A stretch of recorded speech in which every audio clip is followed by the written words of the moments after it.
আমার বন্ধুরা, আমার ভাবারা, মালিক যখন মুবারক কর্মচারীকে বলল, মুবারক আমার জন্য এক গ্লাস আঙ্গুরের জুস নিয়ে আসো, আল্লাহর বান্দা মুবারক তখন তিনি আঙ্গুর ফল ফেরে জুস তৈরি করে মালিকের হাতে দিলেন। মালিক ওই গ্লাসটা মুখে নিলেন, পান করে তার মুখটা একটু বিকৃত হয়ে গেল, মুখের মাঝে পরিবর্তন এসে গেল।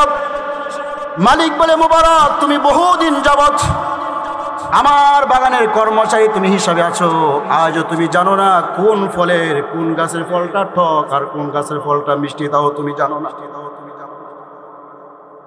স্বাভাবিক তো জানার কথা, কারণ বাগানে যিনি থাকেন বাগানের ফল কি খাইবেন কিনা, না খেয়ে দেখবেন। বাগানের ফল সে অনায়াসে খাইবে, প্রত্যেকটা ফলের ফল গাছের ফল সে খাইবে। কিন্তু মুবারক তেমন একটা গাছের ফল এনেছে, জুস এনেছে, যেই গাছের ফল হচ্ছে টক। মালিক তো খাইতে পারল না। মালিকের কথা শুনে মুবারক আল্লাহর বান্দা বলে, ও আমার মালিক, আপনি আমার মালিক, আপনি আমার মনিব, আমি হচ্ছে আপনার কর্মচারী, আপনার বাগানে আমি রক্ষক, আমি বক্ষক নই, আমাকে তো আপনি আপনার বাগানের ফল খাওয়ার কোনো অনুমতি দেন নাই। কেমন কথা! কয়েক বছর যাবৎ সে বাগানে অবস্থান করে সে একটা ফলও সে খায় নাই, তাহলে তার ভেতরে আল্লাহর ভয় কতটুকু আছে? ও ভাই, যে যত আল্লাহর কাছে প্রিয় তার আমল তত বেশি প্রিয়। আজ দুনিয়ার জমিনে দেখেন, আজকে আমাদের দেশ নায়কত্ব যারা ছিল, জনগণের আমানতের জিনিস তারা হস্তক্ষেপ করে রাতের কি রাত তারা আঙ্গুর ফল কলা গাছ হয়েছে। কতক্ষণ ঠিক কেন এমন মানুষ আমাদের দেশে আছে না নাই? আমার বন্ধুরা, আমার ভাবারা, যদি ওই লোকটা ভিতরে আন্দার ভয় থাকতো, এরকম কাজ কখনো সে করতে পারতো না।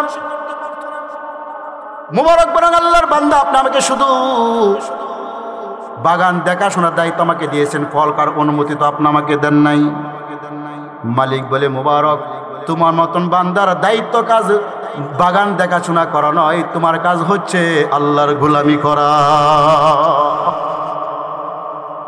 কারণ তোমার ভিতরে আল্লাহর ভয় ঢুকে গেছে।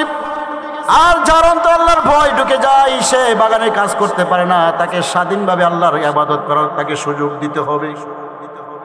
এই কথা ভেবে মালিক মুবারককে বলে, মুবারক তুমি আমার সাথে চলো। মুবারককে হাতে ধরে মালিক বাড়িতে চলে আসে, আর মুবারককে বলে, মুবারক তুমি আমার বাড়িতে থাকবে, খাইবে, আর শুধু আল্লাহর গোলামি তুমি করবে। তোমার কোনো ডিউটি নাই, তোমার কোনো দায়িত্ব নাই, তোমার একটাই দায়িত্ব, তোমার সম্পর্ক হবে কার সাথে? কারণ তোমার সম্পর্ক আল্লাহর সাথে যদি হয়ে যায়, আমার মনিব আমার প্রতি খুশি হয়ে যাবে। আমার মনিব আমার প্রতি খুশি হয়ে যায়, আমার দুনিয়ার কোনো কিছু প্রয়োজন নাই, আমার আল্লাহ আমার জন্য যথেষ্ট। আমার বন্ধুরা, আমার বাবারা, এভাবে দিন যাইতেছে চলতেছে, যাইতেছে চলতেছে।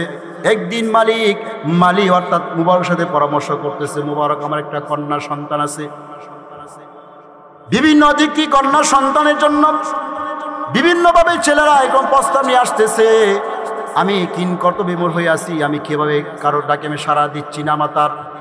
আমার কন্যার জন্য আমি কেমন পাত্র আমি গ্রহণ করতে পারি, তোমার সাথে পরামর্শ আমি করতেছি। যেহেতু তুমি আল্লাহর বান্দা, আল্লাহর সাথে তোমার সম্পর্ক আছে, এই জন্য ভালো কাজের পরামর্শ ভালো কাজের ভালো লোকের সাথেই তো করতে হয়, ঠিক কিনা বলেন? কারণ একটা বিবাহ মানুষের জীবনে একবারই হয়। তাছাড়া আমার কন্যা হচ্ছে একজন আল্লাহর বান্দি, ইবাদত আবেদা সালেহা নেককার একজন কন্যা। সুতরাং তার পাত্র কেমন হবে তোমার সাথে পরামর্শ করে দিচ্ছি, আমাকে পরামর্শ দাও। আব্দুল্লাহ বলে, মুবারক বলে, আল্লাহর বান্দা, খ্রিস্টান সম্প্রদায় তারা দেখে মেয়েটা সুন্দরী কিনা, বিবাহের ক্ষেত্রে তারা দেখে মেয়েটা সুন্দরী কিনা। আবার ইহুদি সম্প্রদায় দেখে মেয়েটার ধন সম্পদ আছে কিনা। ইসলাম অনুমতি দেয়, বান্দারে দেখো ওই মেয়েটার মধ্যে আল্লাহর ভয় ভীতি আছে কিনা। মেয়ে হোক ছেলে হোক, আগে দেখতে হবে তার মধ্যে আল্লাহর ভয় আছে কিনা, নামাজি কিনা ছেলেটা, মেয়েটা নামাজি কিনা দেখতে হবে। রাসূলুল্লাহ সাল্লাল্লাহু আলাইহি ওয়াসাল্লাম হাদিস শরীফে ইরশাদ করেন, তুনকাল মারআতা লিআরবাইন, তোমরা মেয়েদেরকে বিবাহ করো, 4টি গুণ বিশিষ্ট মেয়েকে তোমরা বিবাহ করো। কয়টি গুণ বিশিষ্ট? কথা বলেন, কয়টি গুণ বিশিষ্ট? এক নম্বর লিমালিহা ওলি জামালিহা ওলি হাসাবিহা ওলি দিনিহা ফাসফার বিজাতিদ্দিন তারিবাত ইয়াদাক। রাসূল বলেন আগে দেখো ওই মেয়েটা লিমালিহা, মেয়েটা ধন সম্পদ ওয়ালি কিনা, মেয়েটার সম্পদ আছে কিনা। দুই নম্বর দেখো ওলি হাসাবিহা, তার বংশসূত্র কেমন, তার বংশের মানুষ ভালো আছে কিনা, বংশের মানুষ খারাপই কিনা, তার বংশের ভিতরে আল্লাহর নাফরমানি করে এরকম কোন লোক আছে কিনা এরকম দেখো। তিন নম্বর দেখো মেয়েটা সুন্দরী কিনা, সুন্দরী কিনা দেখো। চার নম্বর দেখো মেয়েটার ধার্মিক কিনা। ফাসফার বিজাতিদ্দিন তারিবাত ইয়াদাক, মেয়েটা সুন্দরীও নয়, মেয়েটা ধন সম্পদের মালিকও নয়, মেয়েটার বংশ ভালো নয়, কিন্তু মেয়েটার নেককার কিকার। রাসূল বলেন তিনটা তুমি পাইলা না, একটা পাইলা, তাহলে তুমি একটাকে তুমি অগ্রাধিকার দাও। কারণ নেককার বান্দি যিনি হবে তার ভিতরে আল্লাহর ভয় থাকবে, আর যার অন্তর আল্লাহর ভয় থাকবে তার গর্ভে কোনোদিন খারাপ সন্তান জন্মগ্রহণ করতে পারে না। আর আজকে আমাদের পুরাটাই উল্টা। ছেলেকে বিবাহ করাতে চায় দেখে মেয়েটা সুন্দরী কিনা, আবার দেখে মেয়েটা পয়সাওয়ালা কিনা, মেয়েটার বাবা পয়সা আছে কিনা, আর কোনো কিছু দেখে না, বংশ দেখে না, মেয়েটা নামাজ কিনা তাও দেখে না, কতক্ষণ ঠিক কিনা। অথবা গরিব হোক কিন্তু মেয়েটা সুন্দরী কিনা, ধর্ম দেখে না, সে পর্দাশীল কি দেখে না, নামাজি কি দেখে না, কোরআন পড়তে পারে কিনা সে চিন্তা ভাবনা করে না। এই যে দেখা যায় ওই সমস্ত ঘরে স্বামী স্ত্রীর মাঝে মিল মহাব্বত হয় না, তাদের ঘরে সন্তান জন্ম নিলে ওই সন্তানও বেশি দিন ভালোভাবে মা বাবার সেবা যত্ন করতে পারে না, কতক্ষণ ঠিক কিনা। আর আমরা যারা ছেলেদেরকে বিবাহ করে দেখি প্রথমে মেয়েটা কেমন, বা ছেলেটা ধন সম্পদ আছে কিনা, ছেলেটা কি পরিমাণ সম্পদের মালিক, বিদেশে থেকেছে, কত পয়সা সে উপার্জন করেছে, বাড়িতে বিল্ডিং সে নির্মাণ করেছে কিনা, এটা আমরা প্রথমে দেখি। কিন্তু আমরা তা দেখি না ছেলেটার দেহে নবীজি সুন্নত আছে কিনা, কেউ কল্পনা করে নাই। ছেলেটা নামাজ কিনা কল্পনা করে নাই, ছেলেটার সুদের সাথে সম্পৃক্ত কিনা সে কোনোদিন কল্পনা করে নাই। তার বাবার চরিত্র তারা দেখে নাই, মায়ের চরিত্র দেখে নাই, বংশের চরিত্র দেখে নাই। এই সব কিছু না দেখার কারণে দেখা যায় বিবাহ শাদী হওয়ার পরও বেশি দিন সেই বিবাহ টিকে না। আছে না নাই? ছেলেকে দেখেছে অঠল টাকা পয়সার মালিক, মেয়েকে বিবাহ দিয়েছে, দেখে গেছে বেশি দিন ওই বিবাহ তাদের স্থায়ী থাকে না। তার একমাত্র কারণ রাসূল বলেছেন ফাসফার বিজাতিদ্দিন, যদি তার সুন্দরী না হয়, ধন সম্পন্ন না থাকে, বংশ ভালো নয়, কিন্তু তার মধ্যে দিন আছে, দিনকে তুমি প্রাধান্য দাও, তাহলে তোমার জীবন তোমার ঘর উজ্জ্বল হয়ে যাবে। সুবহানাল্লাহ। মুবারক পরামর্শ দেয়, ওগো আল্লাহর বান্দা, আপনি দিন দেখেন ছেলেটা কর্মঠ কিনা, দেখা দরকার নাই, ছেলের ভিতর আল্লাহর ভয় আছে কিনা দেখেন। এবার আল্লাহর বান্দা তার মালিক চিন্তা করতেছে, বিবির সাথে পরামর্শ করে, মুবারক তোমাকে ভালো একটা পরামর্শ দিয়েছে, এখন তো ছেলেকে দেখতে ছেলে দিনদারি হয় কিনা, কোটিপতির সন্তান হলে কি লাভ হবে যদি তার মধ্যে দিন না থাকে, আমার কোনো কাছে আসবে না। স্বামী স্ত্রী উভয়জনে পরামর্শ করে এবার স্ত্রী বলে, স্বামী হে, আপনার ঘরে যে কর্মচারী মুবারক এর চেয়ে বড় জ্ঞানী, এর চেয়ে বড় ক্ষুধা ভীতিওয়ালা আমার নজরে আর কোনো মানুষ আমি দেখি নাই। স্বামী স্ত্রী মিলে তাদের একমাত্র কন্যাকে ওই কর্মচারীর কাছে বিবাহ দিল, কারণ তার মাঝে দিন আছে। সুবহানাল্লাহ। বিবাহ হয়ে যাওয়ার পর তার শ্বশুর এন্তেকাল করে, আব্দুল মুবারকের শ্বশুর এন্তেকাল করে, এখন প্রচুর ধন সম্পদের মালিক, একমাত্র তার কন্যা মালিক হয়ে যায়। সুবহানাল্লাহ। অভাব নাই, টাকা পয়সার অভাব নাই। কিছুদিন পর তাদের গর্বে আল্লাহ তাআলা আকাশে চাঁদকে অম্লান করে সুন্দর সুদর্শক একটা ছেলে সন্তান আল্লাহ তাদেরকে দান করে। সুবহানাল্লাহ। যেহেতু মা বাপ উভয়জন আল্লাহর খাস বান্দা, তাদের মাঝে আল্লাহর ভয় ভীতি আছে, সুতরাং ওই সন্তান নাম রাখলেন আব্দুল্লাহ। সুবহানাল্লাহ। কি নাম রাখছেন? হাদিস শরীফে রাসূলুল্লাহ সাল্লাল্লাহু আলাইহি ওয়াসাল্লাম বলেন, দুনিয়ার জমিনে আল্লাহ তাআলার নিকট সবচেয়ে প্রিয় দুটি নাম হচ্ছে আব্দুল্লাহ, আব্দুর রহমান। কি নাম বলেন? আব্দুল্লাহ, আব্দুর রহমান সবচেয়ে সুন্দর নাম, সবচেয়ে প্রিয় নাম আল্লাহ তাআলার কাছে। রাসূলের যুগে দেখা যায় বাবার নামও আব্দুল্লাহ, ছেলের নামও আব্দুল্লাহ, দাদার নামও আব্দুল্লাহ দেখা যায়। আছে না নাই? আছে না নাই? কিন্তু আমাদের সমাজে দেখে যায় আব্দুল্লাহ নাম রাখে না, বলে আব্দুল্লাহ নাম রাখলাম কোনা, তার চাচাতো ভাইয়ের নাম আব্দুল্লাহ আছে, কতক্ষণ গেলে তার মামাতো ভাইয়ের নাম আব্দুল্লাহ আছে, তার চাচাতো বোনের নাম রহিম আছে, নাম রাখা যাবে না। কি নাম রাখো? সুজন লাখো, জয় লাখো, বিপ্লব লাখে। এরকম সাগর ফেনা আছে না নাই? এরকম সাগর ফেনা নাম রাখার মাঝে শান্তি নাই। দেখা যায় নামের একটা আসর আছে, আসরের কারণে তাদের ঘরে শান্তি থাকে না। ভালো নাম রাখা এটা মাতা পিতা একটা বিশেষ একটা দায়িত্ব। নাম রেখে দিলেন আব্দুল্লাহ। সন্তান বড় হইতেছে, সন্তানের কি অভাবে সংসার? অভাব নাই, অভাব নাই, বিশাল সম্পদের মালিক তার পিতা মাতা। কিন্তু সন্তান তো ভালো নয়। দেখা যায় সন্তান এবার বড় হচ্ছে আর তার চরিত্র নষ্ট হয়ে যাইতেছে, তার সঙ্গ ভালো নয়, সাথী সঙ্গী ভালো নয়। তাদের সাথে এরকম বিভিন্ন নেশা করে, মদের নেশা করে, বিভিন্ন গান বাজনা করে, কিন্তু সন্তান তো ভালো পথে আসতেছে না। অথচ তার মাতা পিতা একজন আল্লাহর খাস বান্দি। আল্লাহ তাআলা বলেন, মান আমিলা সালিহাম মিন যাকারিন আও উনসা ওয়া হুয়া মুমিনুন। পুরুষ নারী যদি সে নেক আমল করে মুমিন হওয়া শর্ত। আল্লাহ বলেন, ফালানুহইয়ান্নাহু হায়াতান তাইয়্যিবা। দুনিয়ার জমিনে আমি তাকে হায়াতে তয়্যিবা দান করব। তা বান্দা দোয়া করবে, আমি আল্লাহ বান্দার দোয়া কবুল করব। কিন্তু এখানে উল্টো হচ্ছে, হচ্ছে কিনা? উল্টো হচ্ছে। আব্দুল্লাহ বড় হইতেছে কিন্তু মাতা পিতার কথা সে মানে না। এই জন্য মা বাপ সর্বদা আল্লাহর কাছে কান্নাকাটি করে, কান্নাকাটি করি। আব্দুল্লাহর অভাব ছিল না, বাগানে কি বাগান ছিল। আব্দুল্লাহ রাত্রি কি রাত বন্ধু বান্ধব নিয়ে বাগানে বসে থাকতো, এরকম বিভিন্ন ধরনের গান বাজনা করতো। তার কয়েকটা ওয়াকিয়া লেখে। একদিনের ঘটনা, আব্দুল্লাহ তার বন্ধু বান্ধবকে নিয়ে বাগানে আড্ডা দিচ্ছেন। আড্ডা দেওয়ার পর এবার গান বাজনা শুরু হয়ে যাবে। আব্দুল্লাহ খুব নিজে একতারা দুতারা খুব বাজাইতে পারতো। একতারা দুতারা আগে আমাদের দেশে ছিল কিনা? কথা কন্যা কি লিগা আছে না নাই? আব্দুল্লাহ একতারা খুব বাজাইতে পারতো, কিন্তু আজকে একতারা বাজাইতে পারে না, বাজায় নষ্ট হয়ে গেছে। অনেক চেষ্টা ফিরে করতেছে, কিন্তু তারা একতারা আর বাজে না। এই জন্য আব্দুল্লাহ সেই একতারাকে ধরে নিক্ষেপ করে দিল। সবাই ঘুমিয়ে গেল। সকাল যখন হলো, সকালে ঘুম ভাঙলো। এবার আব্দুল্লাহ সেই তারাটা আবার হাতে নিল, বেলাটা আবার হাতে নিল। কারণ যার যে নিশা আছে না নাই? আমাদের সমাজে বহু মানুষ দেখা যায় ঘুম থেকে উঠিয়া আগে মোবাইলটা হাতে নেয়, কারণ তো সে মোবাইলের নিশা। কতক্ষণ ঠিক কিনা? আব্দুল্লাহ বেলাটা হাতে নিল, কিন্তু বেলাটা এখনো বাজে না। এবার ওই বেলা থেকে আল্লাহ তাআলা কোরআন আয়াত বেশি আসতেছে, সুবহানাল্লাহ বলেন। আলাম ইয়ানিল্লাযীনা আমানু আন তাখশা কুলুবুহুম লিযিকরিল্লাহ। আল্লাহর আয়াত যখন বেশি আসলো, আলাম ইয়ানিল্লাযীনা আমানু, যারা ঈমান এনেছে তাদের কি এখনো সময় হয় নাই? আন তাখশা কুলুবুহুম লিযিকরিল্লাহ, তাদের অন্তর আল্লাহর ভয়ে কম্পন করার সময় কি এখনো আসে নাই? ও আব্দুল্লাহ, তোমার কি এখনো সময় আসে না? আর কত তুমি মদের আড্ডা কেনে তুমি বসে থাকবা? ও আব্দুল্লাহ, আর কত তুমি গান বাজনায় মত্ত থাকবে? ও আব্দুল্লাহ, আর কত তুমি নারীবাজি করবে? আর কত তুমি গুনার কাজে লিপ্ত থাকবে? আর কত সুদ খাইবে? আর কত নামাজ অবস্থায় জীবনযাপন করবে? আর কত রোজা না রেখে নিজেকে ধোঁকা দিবে? আর কত নামাজ না পড়ে আল্লাহকে ধোঁকা দিবে?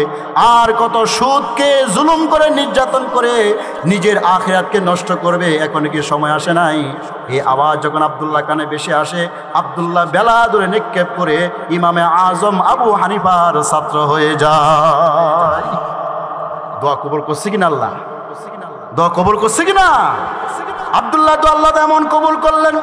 আব্দুল্লাহ এমন ভাবে ইমাম আজম আবু হানিফা রাহমাতুল্লাহ আলাইহির 59 নম্বর ছাত্র হয়ে যায়। শুধু এমন ছাত্র হলো না, ইমাম বুখারী রাহমাতুল্লাহ আলাইহি তার উস্তাদের উস্তাদ আব্দুল্লাহ ইবনে মুবারক কেমন রাজত্ব তিনি পাইলেন। ও ভাই, আজকে আমাদের সমাজে দেখা যায় যারা রাজত্ব করে, মানুষকে ভয় করে, তার ভয় থেকে, তার আযাব থেকে, তার জুলুম থেকে বাঁচার জন্য মানুষকে ভয় করে কিনা? লোকটা খুব খারাপ, এই জন্য তাকে শ্রদ্ধা করে। কেন? তার খারাপি থেকে নিজেকে বাঁচানোর জন্য। আরেকটা লোক খুব আল্লাহওয়ালা, তাকে মহব্বত করে। কেন? সে তার সম্পর্ক কার সাথে? আল্লাহর সাথে।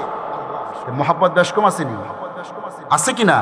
একজনকে সম্মান করে তার খারাপি থেকে নিজেকে বাঁচানোর জন্য, আরেকজনকে সম্মান করে আল্লাহর প্রদত্ত নিয়ামত সে পাওয়ার জন্য। কতক্ষণ ঠিক কিনা?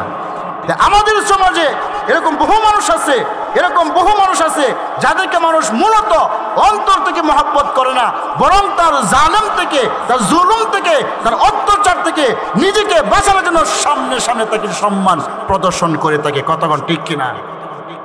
এটার নাম সম্মান নয়। যে রাজত্ব আমার সেনাবাহিনীর মাধ্যমে, যে রাজত্ব বিডিআরের মাধ্যমে, যে রাজত্ব পুলিশ রেফারের মাধ্যমে আমার রাজত্ব টিকে থাকবে, এটা আসলে মতো রাজত্ব নয়।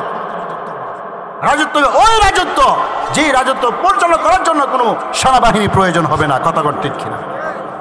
করছে কিনা হযরত ওমর ইবনে খাত্তাব রাদিয়াল্লাহু তাআলা? কোনো তার প্রহরী ছিল না, কোনো সেনাবাহিনী তার ছিল না, মাঠে তিনি শুয়ে থাকতেন, তার কোনো জানে কোনো ভয় নাই, কারণ সবাই তার বন্ধু। সুবহানাল্লাহ। শি আব্দুল্লাহ বিন মুবারক রাহমাতুল্লাহ তার যুগে যুগটা ছিল বাদশাহ হারুন রশিদের যুগ ছিল। আব্দুল্লাহ বিন মুবারক একদিন তিনি বাগদাদে তিনি আগমন করলেন। বাগদাদে আগমন করার পর আব্দুল্লাহ ইবনে মুবারক যখন আসলেন, হারুন রশিদের স্ত্রী জুবাইদা দেখতেছে হাজার হাজার মানুষ আব্দুল্লাহ ইবনে মুবারককে দেখার জন্য তারা যাইতেছে, লক্ষ লক্ষ মানুষ যাইতেছে। বাদশার স্ত্রী জুবাইদা বলে, কেন যাইতেছে তো মানুষ, কোথায় যাচ্ছে? বাদশাহ খবর নিয়ে দেখে বাগদাদে আব্দুল্লাহ বিন মুবারক আগমন করেছে। এবার জুবাইদা বলে, আমার স্বামী, আপনি কিসের বাদশাহ? আপনার বাদশাহিত জন্য সেনাবাহিনী দরকার, র্যাব বাহিনী দরকার, পুলিশ বাহিনী দরকার, মানুষকে আনার জন্য তাদেরকে জড়ো করতে হয়। কিন্তু আব্দুল্লাহ বিন মুবারক মানুষের হৃদয়ের বাদশাহ হয়ে গেছে, তাকে দেখার জন্য মানুষ দৌড়াইয়া তার দিকে চলে যায়। সেই তো প্রকৃত বাদশাহ, যে মানুষের হৃদয়ের মধ্যে স্থান করে নিতে পেরেছে। কথা কোন ঠিক কিনা? অস্ত্রের বলে নিজের ক্ষমতা টিকে থাকা, এটা নাম বাদশাহী নয়। এরা চিরস্থায়ী থাকবে না, যেমন আজ যারা করেছিল দেশ থেকে দাও হয়ে গেছে। কথা কোন ঠিক কিনা? আর যারা মানুষের হৃদয় স্থান করতে পেরেছে, হযরত উলামায়ে কেরাম, তারা কেউ দেশ ত্যাগ করে নাই। আজও তারা জমিনে আছে, বাংলাদেশে আছে। তারা মানুষকে যেরকম শ্রদ্ধা করত, এখন তাদের জেল জুলুম কাটার পর মানুষের কাছে তাদের শ্রদ্ধা ভক্তি আরো আগের চেয়ে কোটি গুণ বেড়ে গেছে। কথা কোন ঠিক কিনা? তাহলে সেই তো আসল বাদশাহী জিন্দেগি যাপন করবে, যে মানুষের হৃদয়ের মধ্যে স্থান করে নিতে পারবে। শি আব্দুল্লাহ বিন মুবারক রাহমাতুল্লাহি আলাইহি তিনি তার জীবনকে 3 ভাগে বন্টন করে নিয়েছিলেন। 1 বছর জিহাদ করতেন, আরেক বছর তিনি হজ করতেন, আরেক বছর তিনি ব্যবসা বাণিজ্য করতেন। তার বদান্যতা কেমন ছিল, তার দান দক্ষিণা কেমন ছিল, যে তার বাবার কোনো অভাব অনটন ছিল না। আব্দুল্লাহ বিন মুবারক রাহমাতুল্লাহি আলাইহি তার কর্মচারী বলেন, একদিন আল্লাহর এক বান্দা আব্দুল্লাহর কাছে এসেছে কিছু সাহায্যের জন্য। আব্দুল্লাহ বেগো, আল্লাহর বান্দা, তোমার কি পরিমাণ টাকার প্রয়োজন? লোকটি বলে, আমার 700 টাকা হলেই তোমার হয়ে যাবে, 700 দিরহাম হলে আমার প্রয়োজন সেরে যাবে। আব্দুল্লাহ বিন মুবারক তিনি একটি কাগজে লিখলেন 7000 দিরহাম। কত লিখলেন? চাইছে কত, দিছে কত? আল্লাহর বান্দাকে দিয়ে দিলেন, আর বলেন, যাও আমার যে কেশিয়ার আছে তার কাছে টাকাটা নিয়ে যাও। কেশিয়ার তো দেখে অবাক হয়ে গেছে, এত টাকা কিভাবে দিবে। লোকটাকে জিজ্ঞাসা করে, ভাই তুমি কত টাকা চেয়েছিলে? আমি তো 700 টাকা চেয়েছিলাম, কিন্তু তোমাকে দিয়েছে 7000 টাকা। এই জন্য কেশিয়ার চিন্তা করতেছে, হুজুর হয়তো ভুলবশত একটা সৈন্য বাড়াইয়া দিছে। সৈন্য তো বেশ কম, কতক্ষণে গেলি একটা সৈন্যের বেশ চলে গেল আব্দুল্লাহ বিন মুবারকের কাছে। আল্লাহর বান্দা, আপনি কি 7000 লিখছেন নাকি 700 লিখছেন? আমি 7000ই লিখেছি। এবার কাগজটা তার হাতে নিয়ে বলতেছে, লোকটা তো 700 চেয়েছে, আপনি 7000 কেন দিলেন? বলে, কাগজটা আমার হাতে দাও। এবার 7000 লেখে নাই, এবার 14000 লিখে দিয়েছে। লোকটি যখন বিদায় হয়ে চলে গেল, 14000 দিরহাম দিয়ে দিল। এবার লোকটি জিজ্ঞাসা করে, কর্মচারী জিজ্ঞাসা করতেছে, আল্লাহর বান্দা, সে ছিল 700, দিলেন 7000, তারপর আবার দিলেন 14000, তার কারণটা কি? আব্দুল্লাহ বিন মুবারক বলেন, আমি তার মনটা জয় করতে চেয়েছিলাম, তার মনটা আমি খুশি করতে চেয়েছিলাম। যদি 700 দিতাম তাহলে তার মনটা খুশি হইতো না, 7000 দিলে তার মনটা খুশি হইতো। চাওয়ার চেয়ে বেশি পেয়ে গেছি। কতক্ষণ ঠিক কিনা? ঠিক কিনা? আবার যেমন 7000 দিলাম, সে জেনে গেছে আমি তাকে 7000 দিব। এখন যে আমি তাকে 7000 দিই, তার মনটা খুশি হবে না। এই জন্য তাকে 14000 দিলাম, তার মনটা খুশি হয়ে গেল। এবার কেশিয়ার বলতে, কেন দিলেন? তার কারণটা কি? আব্দুল্লাহ বিন মুবারক বলেন, আল্লাহর নবীজি বলেছেন, পৃথিবীতে কোনো মানুষ যদি কোনো মানুষকে খুশি করতে পারে, আল্লাহ তাকে মাফ করিয়া দেয়। আমি তো তাকে খুশি করতে চেয়েছি, কারণ তাকে খুশি করার মাধ্যমে আমি আল্লাহর কাছে মাগফিরাত পেয়ে যাব। আমার ধন সম্পদ আমার সাথে যাবে না, আমার আল্লাহর ক্ষমা যদি আমার সাথে থাকে, ধন সম্পদ আমার কোনো প্রয়োজন নেই।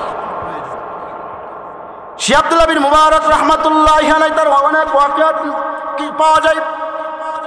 যে বছর তিনি হজে গেলেন আল্লাহর বান্দা, হজে যাওয়ার পর তিনি হজের কাজ সমাধান করলেন। হজের কাজ সমাধান করার পর কাবার পাশে গেলেন, কাবা ঘরের কাছে গেলেন, গিয়ে দেখেন একজন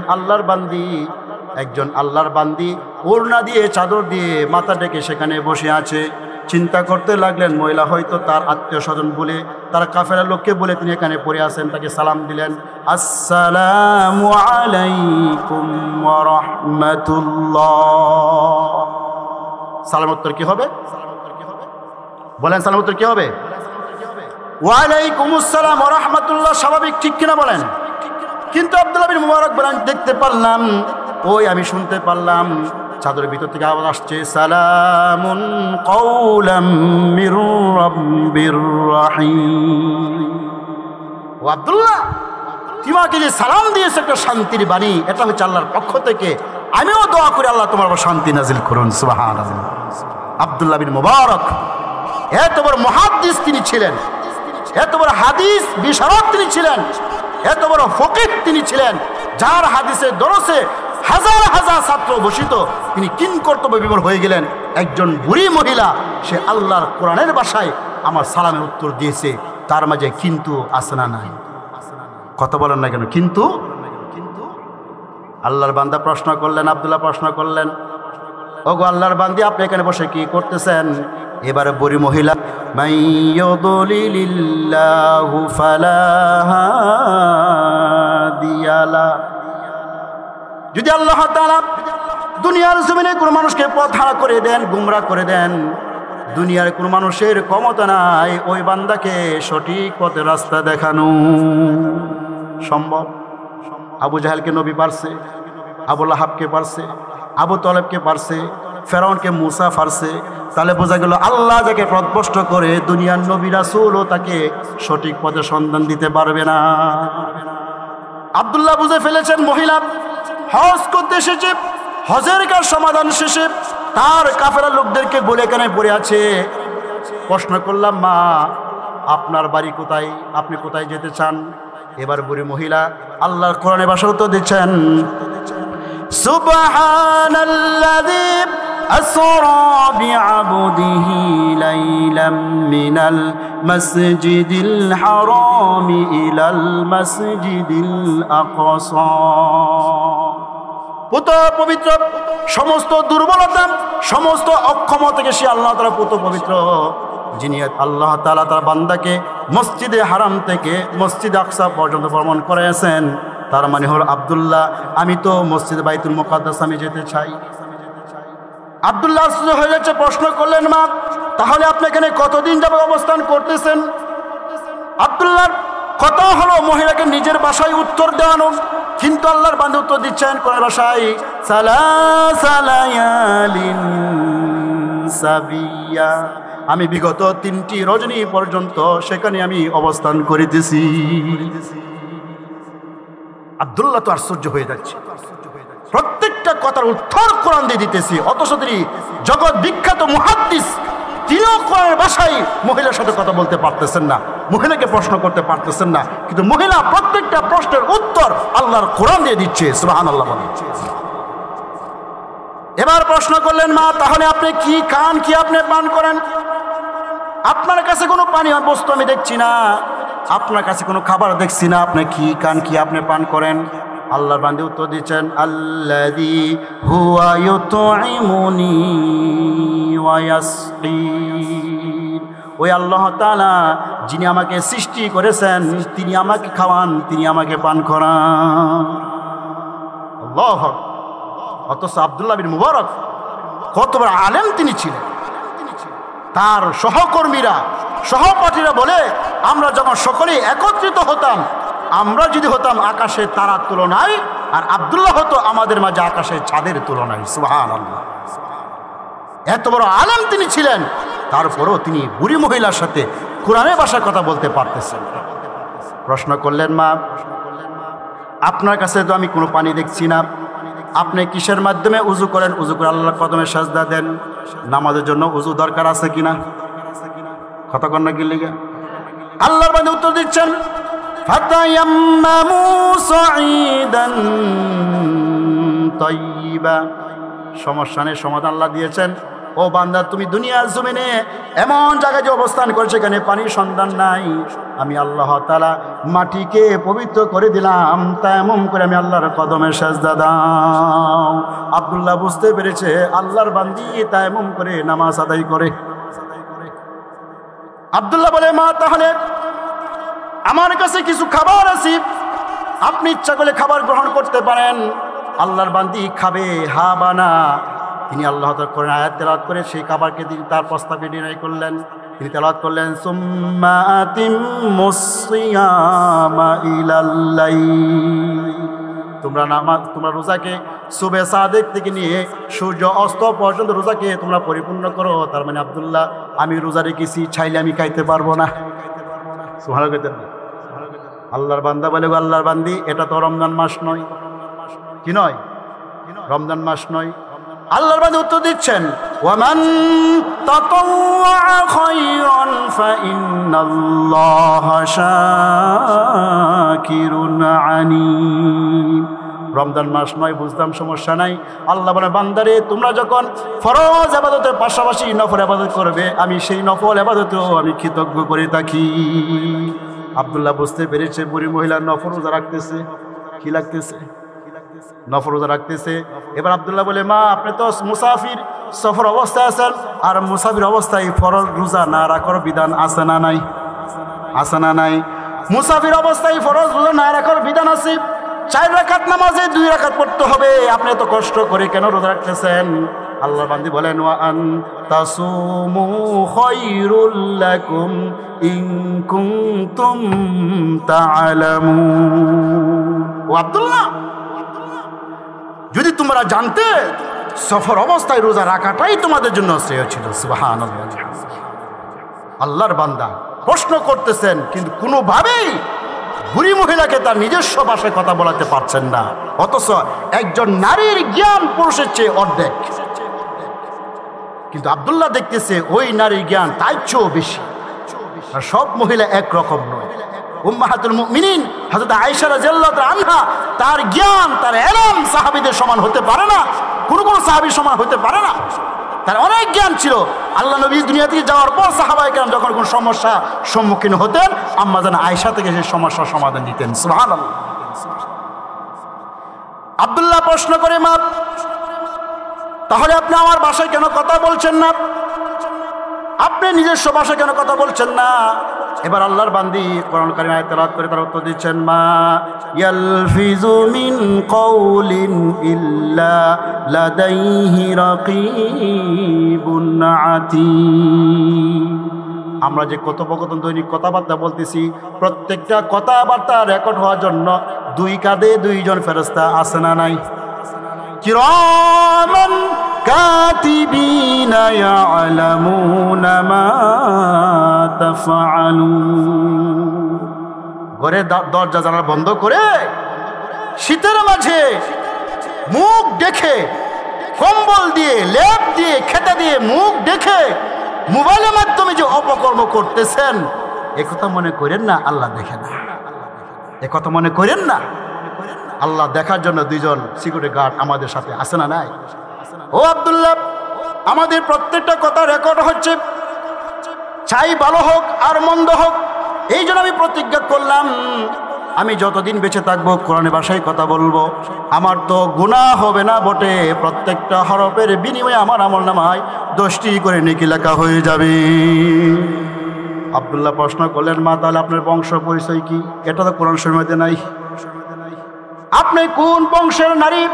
আল্লাহর বান্দী কোরআন কারীম উত্তর দিচ্ছেন, লা তাকুফু মা লাইসা লাকা বিহি ইলম। ও আব্দুল্লাহ, যে বিষয়ে তোমার জ্ঞান নাই ওই বিষয়ে তুমি পড়িও না, অর্থাৎ আমি কোন বংশের লোক তোমার জানার প্রয়োজন নাই। আব্দুল্লাহ স্বর্ণ হয়ে গেছে, হাইরে আমি ভুল করে ফেললাম। ঠিক আছে মা, আমি ভুল করছি, অপরাধী, আমাকে ক্ষমা করে দেন। আমরা ক্ষমা চাই না? এখন ক্ষমা করলাম বা করলাম না, এটা তো কমপক্ষে নিজের ভাষায় তো বলবি। কিন্তু আল্লাহর বান্দী দেখেন বলছেন, লা তাসরিবা আলাইকুমুল ইয়াউম ইয়াগফিরুল্লাহু লাকুম। হযরত ইউসুফ আলাইহিস সালামের ভাইরা যখন তার কাছে ক্ষমা চেয়েছিল, তখন তিনি বলছেন, আজকে তোমাদের আমার কোনো দর পাক করা নাই, তোমাদেরকে আমি মাফ করে দিলাম। ও আব্দুল্লাহ, আমিও তোমাকে মাফ করি। আব্দুল্লাহ বলতেছে, মা তাহলে আমি আপনাকে একটু সাহায্য করি, সহযোগিতা করি। আপনি যদি ইচ্ছা করে আমার এই উটের উপর আরোহণ করে আমি আপনাকে আপনার কাফেলা পর্যন্ত পৌঁছে দিই। এখন সে হ্যাঁ সাড়া দিবে, কিন্তু তিনি বলতেছেন ওয়ামান ওয়ান কোন আয়াত তেলাওয়াত করতেছেন, যদি তোমরা নেক কাজ করো, যদি নেক কাজ করো, ওই নেক কাজের বিনিময় আল্লাহ তাআলা তোমাদেরকে দান করে দিবে। আব্দুল্লাহ বুঝতে পারছে এখন মহিলা রাজি হয়েছে। উটটা তার কাছে নিলেন। উটটা তার কাছে নেওয়ার পর এবার মহিলা উটে আরোহণ করবে, দেখতেছে আব্দুল্লাহ তার দিকে তাকায় আছে। আব্দুল্লাহ মহিলা দিয়ে তাকায় আছে। আমি বুড়ি মানুষ, হতে পারে উঠে আরোহণ করতে গিয়ে আমি ব্যস্ত হয়ে যাওয়ার সম্ভাবনা আছে না নাই? অথচ একজন বেগানা নারী পুরুষ যদি আমার দিয়ে থাকে, এটা আমার লজ্জার বিষয়। এই যদি কোরআনুল কারীমের আয়াত তেলাওয়াত করে আব্দুল্লাহকে সতর্ক করল, আব্দুল্লাহ আমি বুড়ি মহিলা, তোমার দৃষ্টিকে হেফাজত করো। কুল্লিল মুমিনিনা ইয়াগুদ্দু মিন আবসারিহিম। ও আব্দুল্লাহ, তোমার দৃষ্টিকে তুমি সংরক্ষণ করো। হে নবী, আপনার প্রত্যেক মুমিন নরনারীকে বলে দেন তারা যেন তাদের দৃষ্টিকে সংরক্ষণ করে। ও আব্দুল্লাহ, আমি বুড়ি মানুষ, হতে পারে আমি উঠে আরোহণ করতে গিয়ে আমার বেয়াসত হয়ে যাইতে পারে, তুমি তোমার দৃষ্টিকে তুমি সংরক্ষণ করো। সুবহানাল্লাহ। আব্দুল্লাহ দৃষ্টি অন্যদিকে ফিরিয়ে নিলেন। এবারে বুড়ি মহিলা যাচ্ছে, উঠে আরোহণ করবে। এবার উঠে একটু নাড়াচা করলো, বুড়ি এবার পড়ে গেল, তার দোষ আঘাতপ্রাপ্ত হলো। এবার বুড়ি মহিলা তিনি তেলাওয়াত করতেছেন, মা আসাবাকুম মিন মুসিবাতিন ফাবিমা কাসাবাত আইদিকুম। তোমাদের মাঝে বিপদ আপদ আসে, এটা আল্লাহর পক্ষ থেকে আসে, তোমাদের হাতের কামাই। ও আব্দুল্লাহ, আমি তো জানি না কিভাবে আমি উঠে আরোহণ করবো, এই জন্য আমি তো বিপদ, আমার নিজের জন্য বিপদ আমি পড়ে গেছি। এবার আব্দুল্লাহ বলতেছে, মা আপনি একটু অবস্থান করেন, আমি উটটাকে ঠিক করে দিচ্ছি, আপনি আরোহণ করবেন। এবারে বুড়ি মরে বলতেছেন, ফাফা হামনাহা সুলাইমান। আমি এই বিষয়ে সুলাইমানকে জ্ঞান দান করেছিলাম, আমি ওইদিকে যাচ্ছি না। সুলাইমান আলাইহিস সালাম আর হযরত দাউদের মাঝে একটা কথোপকথন হয়েছিল, একটা সালিশ নিয়ে। ওই সালিশটা দাউদ আলাইহিস সালাম ফয়সালা দিয়েছিলেন, ঠিক হয় নাই, কিন্তু সুলাইমান আলাইহিস সালাম ঠিক ফয়সালা দিয়েছিলেন। ও আব্দুল্লাহ, এটা তোমার জ্ঞান আছে, আমার জ্ঞান নয়। এবার আব্দুল্লাহ ইবনে মুবারক রাহমাতুল্লাহি আলাইহি উটের কাজটি ঠিক করে দিলেন।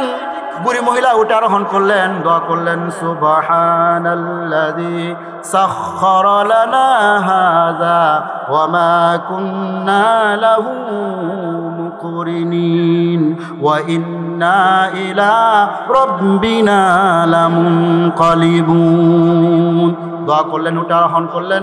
আব্দুল্লাহ ইবনে মুবারক বলেন, আমি এবার উটকে খুব দূরে তাড়াইতেছি, জোরে জোরে তাড়াইতেছি, জোরে জোরে নিয়ে যাইতেছি, তাড়াইতেছি, আর জোরে আমি আওয়াজ করতেছি, কবিতা আবৃত্তি করতেছিলাম। আল্লাহর বান্দী বুড়ি বলেন, ওয়াকসিদ ফি মাশিকা ওয়াগুদুদ মিন সাউতিক। ও আব্দুল্লাহ, তুমি তোমার চলার গতি নিয়ন্ত্রণ করো, আর তোমার কণ্ঠকে তুমি নিয়ন্ত্রণ করো, অর্থাৎ এত দ্রুত গতিতে হাঁটিও না, এত চিল্লা চিল্লি করিও না। লজ্জায় পড়ে গেছে।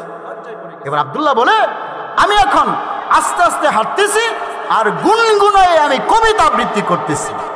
বুড়ি মহিলা শুনতেছে, তখন বলতেছে, ফাকরাউ মা তায়াসসারা মিনাল কুরআন। ও আব্দুল্লাহ, কবিতা পড়ো কেন?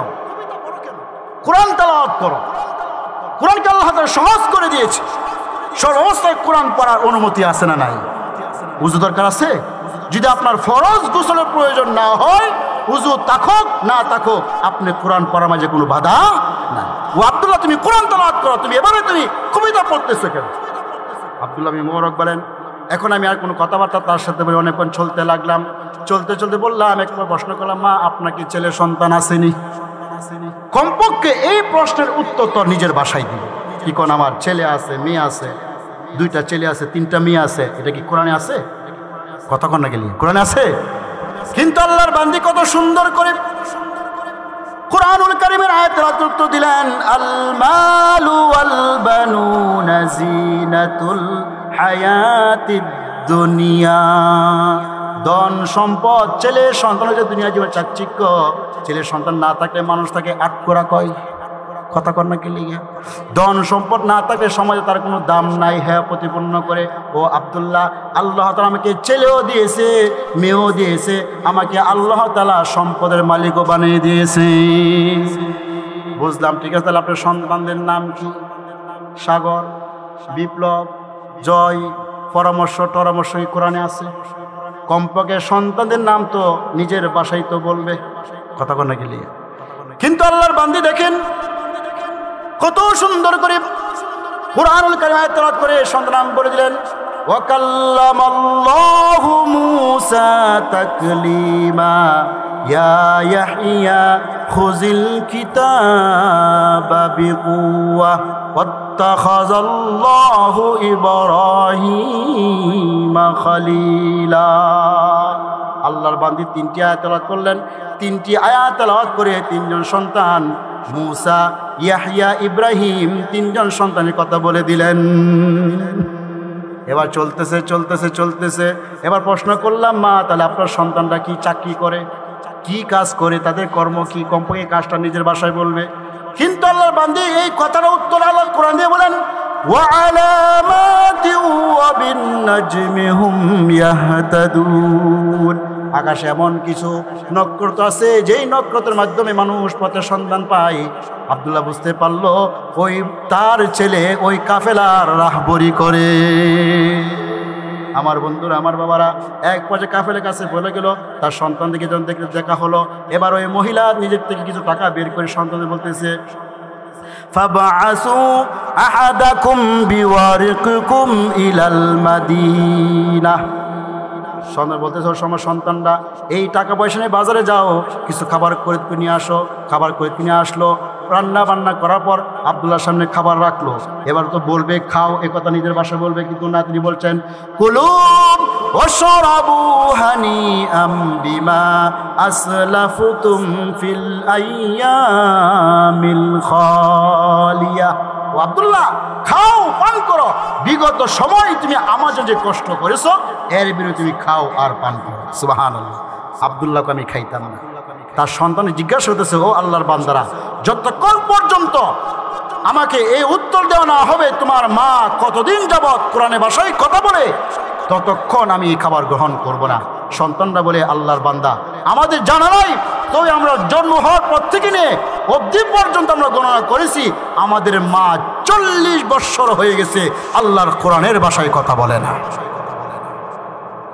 ও ভাইরা, আমরা তো মানুষ, আমাদের সমাজ, আমাদের মা বোনেরা তো মানুষ, কথা কর না গেলে। আমরা এখানে কয়জন আছি আল্লাহ কোরআন পড়তে পারি? আমাদের বিবিরা কয়জন আছে কোরআন পড়তে পারে? আমাদের সন্তানরা কয়জন আছে কোরআন পড়তে পারে? আজও সেই কোরআন আছে, হাদিস আছে, সেই মানুষ আজ আর নেই। আজও সেই কোরআন আছে, হাদিস আছে, সেই মানুষ আজ আর নেই। ঠিক না? হাদিসের সেই দরজ আছে আগের মতোই, গাজালির মতো সেই তালকিন নেই, গাজালির মতো সেই তালকিন নেই।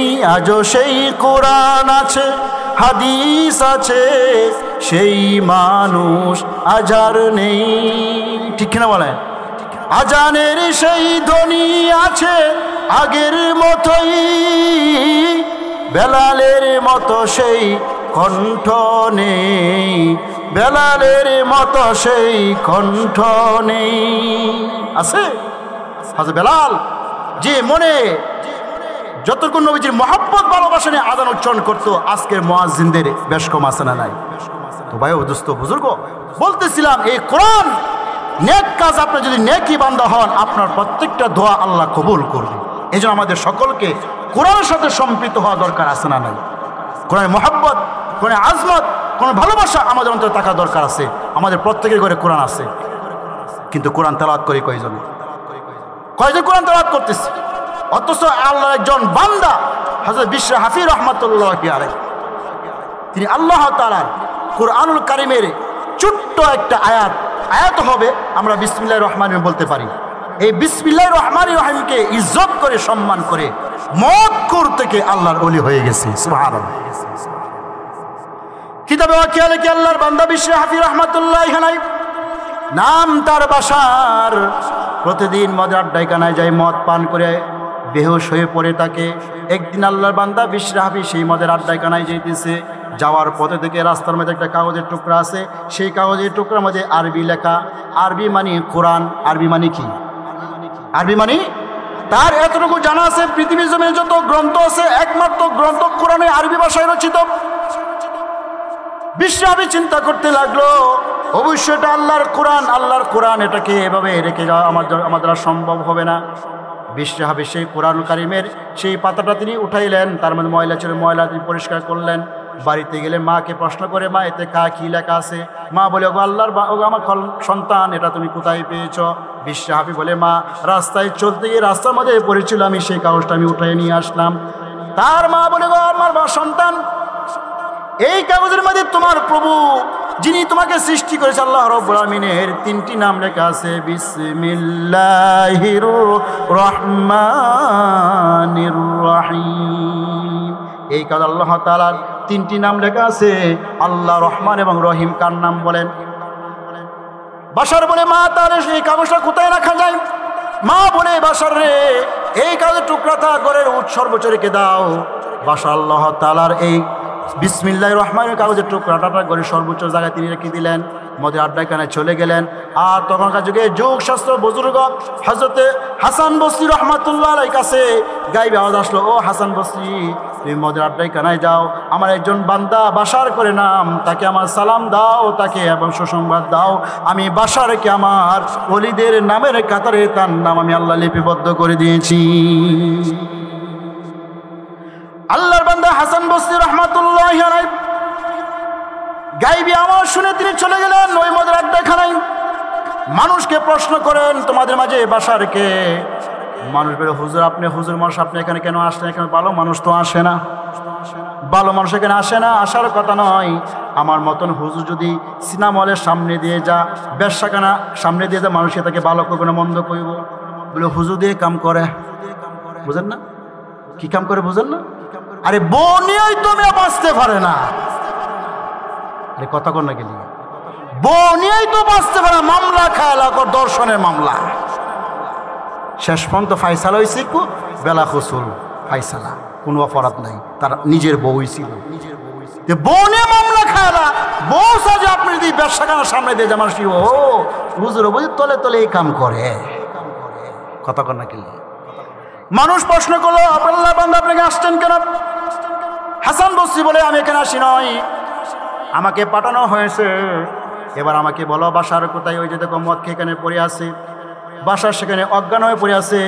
হাসান বসরি রহমাতুল্লাহ তার কাছে গেলেন, তাকে সুসংবাদ দিন, বলে, বাশার আল্লাহ তোমাকে সালাম দিয়েছে, আর আল্লাহ তাআলা তোমার নাম আল্লাহ তাআলার বিশেষ বিশেষ বান্দাদের নামের তালিকায় তোমার নামটা লিপিবদ্ধ করে দিয়েছে। বাশারে হুশ ফিরে আসলো, তার চোখের পানি চলে আসলো। এবার বাশায় গায়বা শুনতেছে, কেন বলতেছে, ইয়া বাশার রফাআতা ইসমি ফারাফানাক ওয়া তাইয়িবিতা ইসমি ফাতিবনা। ও বাশার, তুমি আমার নামটাকে তোমার ঘরের সর্বোচ্চ উচ্চ স্তরে আমার নামটা তুই জায়গা করে দিয়েছো। ও বাশার, আমার নামটাকে সর্বোচ্চ স্তরে জায়গা দেওয়ার কারণে আমি আল্লাহ তাআলা তোমার নামটা আমার বিশেষ বিশেষ বান্দাদের নামের তালিকায় তোমার নামটা আমি অন্তর্ভুক্ত করে দিলাম। ও বাশার, আমার নামের মধ্যে ময়লা ছিল, আবর্জনা ছিল, রাস্তার ধুলিবালি ছিল। রে বাশার, আমার নাম থেকে রাস্তার ধুলিবালি পরিষ্কার করে দিলে, এই কারণে আমি আল্লাহ তাআলা তোমার অন্তরে যে গুনার ময়লা ছিল, সেই গুনার ময়লা আমি আল্লাহ তাআলা পরিষ্কার করে তোমাকে আমি আমার আল্লাহর ওলি বানাইয়া নিলাম। মানুষ আল্লাহর কোরআনকে হেফাজত করে, মানুষ আল্লাহর কোরআনকে সম্মান করে মানুষ আল্লাহর ওলি হয়ে যায়। আজ আমরা মানুষ, আমরা মুসলমান, আমাদের প্রত্যেকের ঘরে কোরআন আছে না নাই? কোরআন আছে, কোরআনের তেলাওয়াত নাই, কোরআনের সাথে সম্পৃক্ত নাই, কোরআনের সাথে সম্পৃক্ত নাই। আমি কোরআন পড়তে পারি না, আমার স্ত্রী কোরআন পড়তে পারে না, সন্তানকে কোরআন শিক্ষা দেওয়ার প্রতি কোনো গুরুত্ব নাই। কিন্তু সন্তান একদিন যদি স্কুলে না যায় তাকে শাসানো হয়, যদি সে প্রাইভেটে না যায় তাকে শাসানো হয়, কিন্তু সন্তানকে কোরআন পড়তে পারতেছে কিনা, মক্তবে যাইতেছে কিনা তার কোনো খবর আমাদের নাই। ঠিক না বেটি? আমার বন্ধুরা, আমার বাবারা, এই জন্য কোরআন তেলাওয়াত করেন, কোরআন তেলাওয়াত করেন। যেই বান্দা বান্দি পৃথিবীর জমিনে তিনটা ব্যবসা, এমন তিনটা ব্যবসা আছে যে তিনটা ব্যবসার কথা আল্লাহ কোরআন উল্লেখ করে দিয়েছেন, যে তিনটা ব্যবসা করলেই কোনো পুঁজি লাগে না, কোনো পুঁজি লাগে না। যে তিনটা ব্যবসা করার মাঝে শুধু লাভ আর লাভ। তোর মাঝে প্রথম ব্যবসা হচ্ছে কোরআনুল কারীম তেলাওয়াত করা। নবীজি বলেন, মান করা হারফাম মিন কিতাবিল্লাহি তাআলা ফালাহু হাসানাহ ওয়াল হাসানাতু বিআশরি আমসালিহা লা আকুলু আলিফ লাম মিম হারফুন বাল আলিফু হারফুন ওয়া লামু হারফুন ওয়া মিমু হারফুন। নবীজি বলেন, যে ব্যক্তি আল্লাহ তাআলার কোরআনুল কারীম থেকে একটা আয়াত তেলাওয়াত করবে, তার একটা অক্ষর তেলাওয়াত কারণে আল্লাহ তাকে 10টি নেকি দান করিয়ে দিবে। আমি বলি নাই আলিফ লাম মিম তিনটা একটা অক্ষর না, বরং আলিফ একটা অক্ষর, লাম একটা অক্ষর, মিম একটা অক্ষর। অর্থাৎ যে বান্দা বান্দি এই তিনটা অক্ষর উচ্চারণ করবে, তিনটা অক্ষর উচ্চারণ করার সাথে সাথে বান্দার আমলনামায় কমপক্ষে 30টা নেকি লেখা হয়ে যাবে। আমার বন্ধুরা, আমার বাবারা, আমরা জানি দৈনন্দিন কয়েক ওয়াক্ত নামাজ আছে। কয় ওয়াক্ত নামাজ? 5 ওয়াক্ত নামাজ। রাত দিনে কয় ঘন্টা? কয় ঘন্টা? রাত দিনে 24 ঘন্টা। 24 ঘন্টার মাঝে 5 ঘন্টা চলে যায়, আর কয় ঘন্টা থাকে? 19 ঘন্টা। কয় ঘন্টা? এই 19 ঘন্টা বিসমিল্লাহর হরফ ও অক্ষর 19টা। সুবহানাল্লাহ। তার মানে 5 ঘন্টায় 5 ওয়াক্ত নামাজ পড়লেন, বাকি 19 ঘন্টার সাথে মিল রাখার জন্য প্রতি ঘন্টায় একটা করে হরফ পড়ে। তা আপনার প্রতি ঘন্টায় যদি 19 বার বিসমিল্লাহির রহমানির রহিম পাঠ করেন, আল্লাহ তাআলা আপনার গুনাহ মাফ করে দেন। শুধু তাই নয়, রাসূল সাল্লাল্লাহু আলাইহি ওয়াসাল্লাম বলেন, আমার উম্মতে যে বান্দা বান্দি ফজর নামাজের পরে এবং মাগরিবের নামাজের পরে বিসমিল্লাহির রহমানির রহিম 19 বার পড়বে। কয়বার? কথা বুঝতেছেননি? শুনতেছেননি? আর ওয়াজ শুনবেন, কিছু আমল করার কিছু জিনিস নিয়ে যান। আল্লাহ রাসূল বলেন, যে ব্যক্তি ফজর নামাজের পর মাগরিবের নামাজের পর বিসমিল্লাহির রহমানির রহিম 19 বার পাঠ করবে, আমরা জানি জাহান্নামের ফেরেশতা 19 জন। কতজন ফেরেশতা আছে? কতজন ফেরেশতা? জাহান্নামে 19 জন ফেরেশতা আছে। যে বান্দা বান্দি ফজরের পর এবং মাগরিবের পর 19 বার বিসমিল্লাহির রহমানির রহিম পাঠ করবে, আল্লাহ তাআলা জাহান্নামের 19 জন ফেরেশতা থেকে ওই বান্দা বান্দিকে হেফাজত করবে। আমল করবেন তো? আমল করবেন তো? কার কার ইচ্ছা আছে আমল করা? হাত তুলে দেখা। নামাজ ফইরা না নামাজ তোয়া? ফইরা না তোয়া? নবী কি বলছেন? ফজরের পরে আর মাগরিবের পরে। উল্টা বুঝেন না। ফজরের পরে আর মাগরিবের পরে যে ব্যক্তি 19 বার বিসমিল্লাহির রহমানির রহিম পাঠ করবে, জাহান্নাম থেকে আল্লাহ থেকে হেফাজত করবে। আমল से बनती है जन्नत भी जहन्नम भी, ये खाक अपने फितरत में ना नारी है ना नूरी। ও ভাই, মরে যাবেন, মাটির দেহের কাঁচা, মাটির তৈরি দেহের এই কাঁচাটা মাটিতেই মিশে যাবে। এই কাঁচার কোনো দাম নাই। কি নাই? এই দেহের কোনো দাম নাই। এটা মাটির তৈরি, মাটির সাথে মিশে যাবে। এর কোনো বিচার আসার নাই। বিচার আসার হবে রুহে। এই জন্য আপনি যত আমল করবেন, এই আমলের মাধ্যমে আমল সে বনতি হ্যায় জান্নাত বি জাহান্নাম বি। আপনার আমলের মাধ্যমে, আমল উপর ভিত্তি করে কিয়ামত দিন আপনার জান্নাত জাহান্নামের ফায়সালা হবে। এই জন্য রাসূলুল্লাহ সাল্লাল্লাহু আলাইহি ওয়াসাল্লাম হযরত ফাতেমা বলে, ইয়া ফাতেমা আনকিজি নাফসাকি মিনান নার। ও ফাতেমা, তুমি নিজেকে নিজে জাহান্নাম থেকে বাঁচাও, কেননা কিয়ামতের দিন তুমি আমার বিশ্ব নবীর কন্যা হিসেবে তোমার ফায়সালা হবে না। সুবহানাল্লাহ। আমি নবীজির কন্যা হিসেবে তোমার ফায়সালা হবে না। ও ফাতেমা, তুমি নিজের আমলের মাধ্যমে নিজেকে জাহান্নাম থেকে বাঁচাও। ও ভাই, আমি আজকে মুফতি, আমি মুহাদ্দিস, আমার ছেলে হাফেজ, আমার ছেলে বড় আলেম, আমার ছেলে বড় বুজুর্গ, এই কথার মাধ্যমে আপনার আমার ছাড় পাওয়ার কোনো সুযোগ নাই। আপনার আমার নিজের আমলের মাধ্যমে জাহান্নাম থেকে বাঁচতে হবে। নতুবা অন্যের উপর কাজের ভরসা করে ফির বাবা আর উমুক বাবা, জনা বাবা, বদনা বাবা, লুনা বাবা আমাকে জাহান্নাম থেকে বাঁচাবে, তা কখনো কল্পনা করা যায় না। ফির বাবা নিজেরই তো খবর নাই। আসেনি ফির বাবা আমাদের দেশে? জড়াল বাবা আছে, শালো বাবা আছে, শিকর বাবা আছে। বাবার কোনো অভাব নাই। বাবার কাছে গেলেন, নিজের সব শেষ করিয়া দিলেন। যে বাবা প্রস্রাব পায়খানা করে পাক পবিত্র নিজেকে রাখতে পারে না, এই বাবা নিজের জবাব দিতে পারবে না, আপনার জব কীভাবে দিন? এই জন্য আসুন আমাদের আমলকে আমরা সঠিক করি, আমাদের আমলকে আমরা সুন্দর করি।